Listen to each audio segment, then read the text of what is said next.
태조실록 3년 1394년 5월 23일에 수록된 위정공 졸기에는 경기 우도 수군절제사 최칠석이 병으로 군중에서 죽었다. 최칠석의 본관은 완산이다.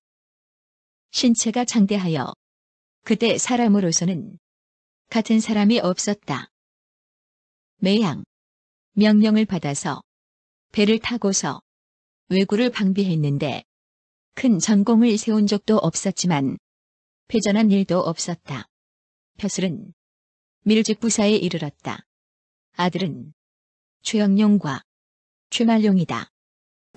지난번에 그 만육체양유허비를 설명드릴 때 그 박종수에 대해서 말씀드릴 때 제가 그 조선 전기나 그 고려시대 그 상계 계보는 우리나라 대부분의 족보들이 틀린 데가 많다. 제가 그런 말씀을 드렸고, 또 그 문충공계 가문에서도 그 시조 문충공 최군옥에서 그 비조 찬성사공 최선능까지 계보도 그 오류가 있다 하는 걸 제가 설명을 드린 적이 있습니다.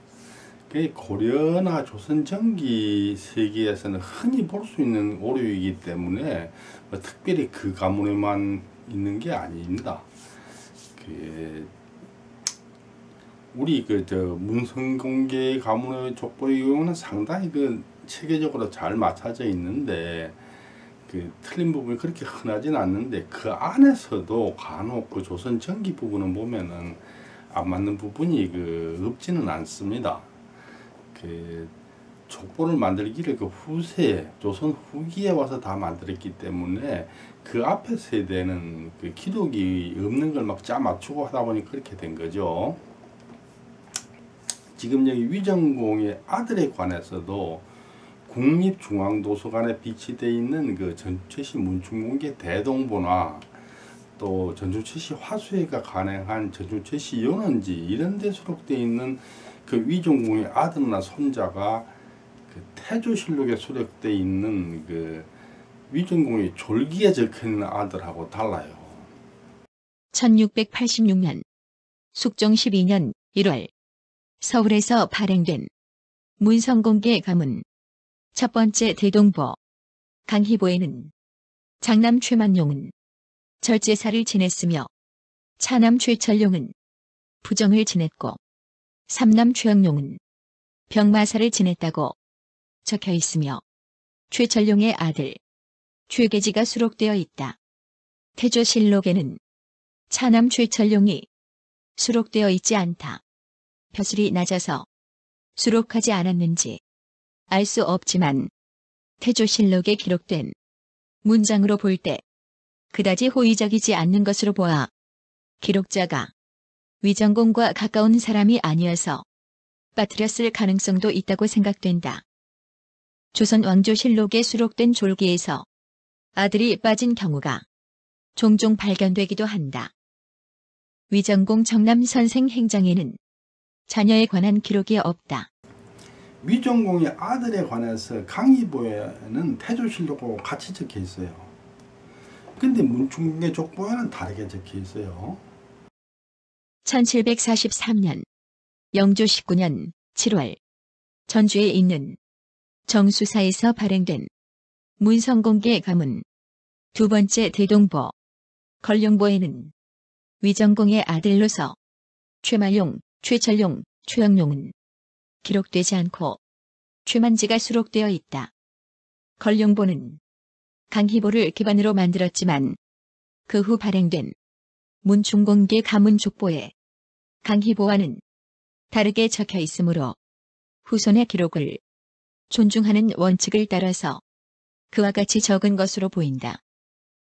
1995년 전주 최씨 화소회에서 간행한 전주 최씨 연원지에 의하면 위정공은 아들의 한 사람으로 최만지는 벼슬은 절도사이고 손자 최효명은 음직으로 부사직에 올랐으며 증손에서 최영룡은 병마절도사이고 최철룡은 음직으로 부정에 올랐으며 최처에는 음직으로 중순위에 올랐다고 적혀 있다.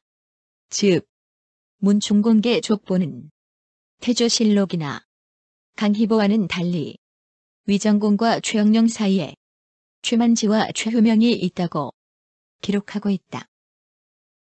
태조실록은 1413년에 완성된 뒤로 약간의 중수를 거쳐서 1431년에 사고에 보관됐으니까 말하자면 금성문에 다름없습니다. 굉장히 신뢰도가 높죠. 근데 문충국의 족보는 후세 사람들이 만든 거기 때문에 신뢰성이 그만큼 떨어집니다. 태조실록은 비교가 안 되죠.